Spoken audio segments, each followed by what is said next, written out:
तो ये हमारे तमाम संवाददाता हैं जो आज ग्राउंड जीरो पर खुद मौजूद है और पल पल की रिपोर्टिंग हम तक पहुंचाएंगे।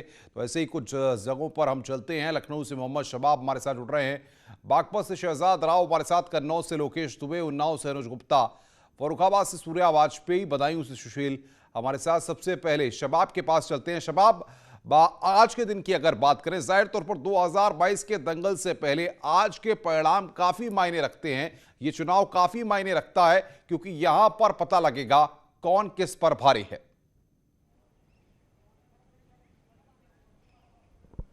बिल्कुल, देखिए अनुपम, इस बात में कोई दो राय नहीं, चूंकि ये जो जिला पंचायत अध्यक्ष के चुनाव होते हैं वो अमूमन जो मौजूदा पार्टी सत्ता में होती है उसके ही चुनाव कहे जाते हैं। और पुराना इतिहास इस बात को बताता है, समाजवादी पार्टी की सरकार रही हो तो अधिकतर जिला पंचायत अध्यक्ष उनके थे, बहुजन समाज पार्टी की सरकार रही हो तो अधिकतर जिला पंचायत अध्यक्ष उनके थे। इसी कड़ी में इस बार भी जो जिला पंचायत अध्यक्ष का चुनाव हो रहा है, 22 सीटें का नतीजा जो है वो पहले ही एक तरह से घोषित है, क्योंकि वहाँ पर दूसरा कोई भी प्रत्याशी नहीं उतरा है, जिनमें 21 जो सीटें हैं वो भारतीय जनता पार्टी की हैं, 21 जो जिले हैं वो भारतीय जनता पार्टी के पॉकेट में हैं, और एक जो सीट है इटावा की वो समाजवादी पार्टी की है। लखनऊ के कलेक्ट्रेट में हम लोग मौजूद हैं। यहाँ के डीएम कार्यालय के कमरा नंबर 19 में अब से थोड़ी देर के बाद वोटिंग शुरू होगी और बचे हुए 53 जिलों में जो है वो बाकी की जगहों पर मतदान की प्रक्रिया सुबह 11 बजे शुरू कराई जाएगी, जो दोपहर 3 बजे तक चलेगी। 3 बजे के बाद ही मतगणना शुरू हो जाएगी, जो कार्य समाप्ति तक जारी रहेगी, यानी कि नतीजे देर रात तक आ सकते हैं, इस बात की भी पूरी उम्मीद है। ज़्यादातर जिलों में 35 से 40 सदस्य हैं, कई जगहों पर 40 से ज़्यादा भी हैं, कई जगहों पर 40 से कम भी हैं, लिहाजा मतदान में भी बहुत ज़्यादा का वक्त नहीं लगेगा। जैसे अगर मैं राजधानी लखनऊ की बात करूं तो यहाँ पर महज 25 सदस्य हैं, तो 25 सदस्यों की वोटिंग होनी है, इसलिए बहुत ज़्यादा वक्त नहीं लगेगा। घंटे 2 घंटे में वोटिंग पूरी हो जाएगी, 3 बजे के बाद काउंटिंग पूरी हो जाएगी। कलेक्ट्रेट परिसर की तस्वीरें हम अपने दर्शकों को दिखा दें कि 3 लेयर में सुरक्षा है। जहाँ पर मैं खड़ा हूँ, पहला बैरिकेड ये लगा है, दूसरा बैरिकेड आप आगे देख पा रहे होंगे, तीसरा बैरिकेड उसके आगे है और उसके आगे कलेक्ट्रेट है। सभी तरीके से आने जाने वालों को रोका जा रहा है, किसी को भी अंदर नहीं जाने दिया जा रहा है। सुरक्षा जो है वो चाक चौबंद है। डीएम खुद जो है इस पूरी बात की मॉनिटरिंग कर रहे हैं, निगरानी कर रहे हैं, जो डिस्ट्रिक्ट एडमिनिस्ट्रेशन से जुड़े हुए तमाम लोग हैं। बिल्कुल बिल्कुल शबाब, लेकिन अगर 12 या 1 बजे तक ही सारे सदस्य अपनी वोटिंग कर देते हैं तो क्या काउंटिंग तभी शुरू हो जाएगी?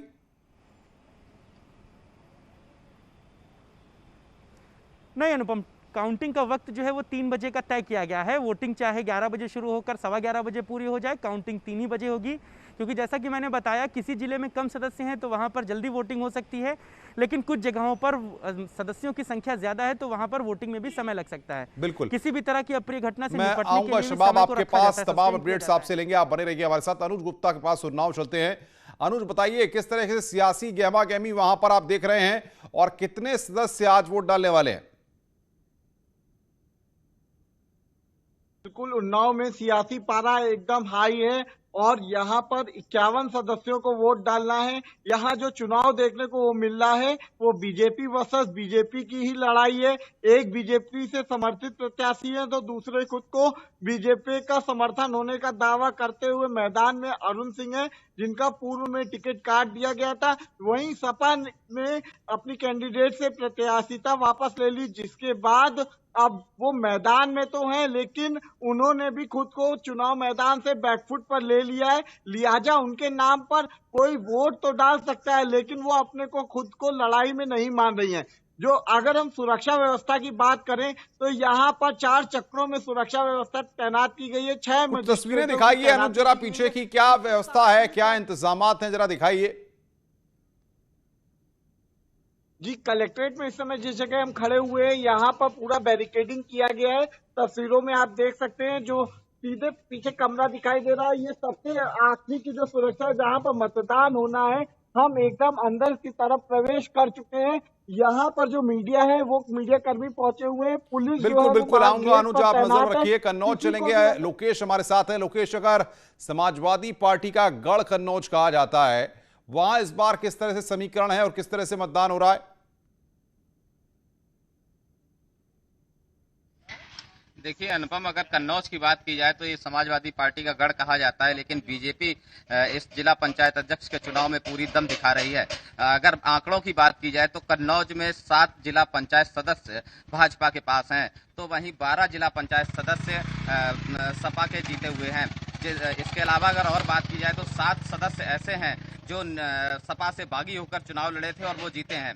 इसी के साथ कल आपको पता होगा कि कल एक डेलीगेशन जो है यहाँ 17 सदस्यों के साथ में चुनाव आयोग मिलने गया था, जहाँ इन्होंने यहाँ प्रशासन की भी बिल्कुल बिल्कुल बिल्कुल। सूर्या वाजपेयी हमारे साथ हैं फर्रुखाबाद से। सूर्या, वहां की तस्वीर बताइए, क्या समीकरण वहां पर आप देख रहे हैं?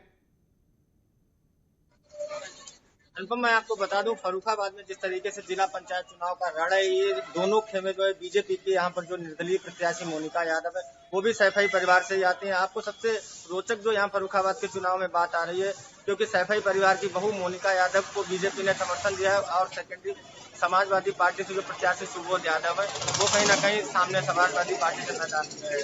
वहीं आंकड़ों की और वोटों की बात करी जाए तो फर्रुखाबाद जनपद में जिला पंचायत में कुल 30 सदस्यों की संख्या है और उन 30 सदस्यों में 16 सदस्य जो हैं समाजवादी पार्टी के हैं और 4 बीजेपी के हैं। अन्य सभी बिल्कुल बिल्कुल सूर्या, महत्वपूर्ण बात आप कह रहे हैं। शहजाद हमारे साथ हैं बागपत से। शहजाद, बागपत पश्चिमी उत्तर प्रदेश की बेल्ट का बड़ा जिला, क्या इस बार समीकरण वहां पर आप देख रहे हैं? देखिए अनुपम, बागपत को जो है आरएलडी का गढ़ माना जाता है, जाटों का गढ़ माना जाता है और आरएलडी के जो तमाम नेता है वो यहीं से राजनीति करते आए हैं और यही कारण है कि बागपत में आरएलडी मजबूत है। बागपत में आरएलडी जो है 12 सीट जीत कर आई है, बीजेपी जो है 4 सीट जीत कर आई है, सपा जो है 4 सीट जीत कर आई है। 20 सीटों में से 12 सीटों पर यहाँ जीत है। चुनाव की जो तमाम तैयारियां हैं वो पूरी कर ली गई हैं। कलेक्ट्रेट के बाहर भारी पुलिस बल तैनात है और आज जो है 11 बजे से यहाँ मतदान शुरू हो जाएगा और 3 बजे बाद आप नजर बना के रखिए। अनुज आपका, सूर्या आपका, शबाब आपका बहुत बहुत शुक्रिया हमारे साथ जुड़ने के लिए और तमाम अपडेट्स देने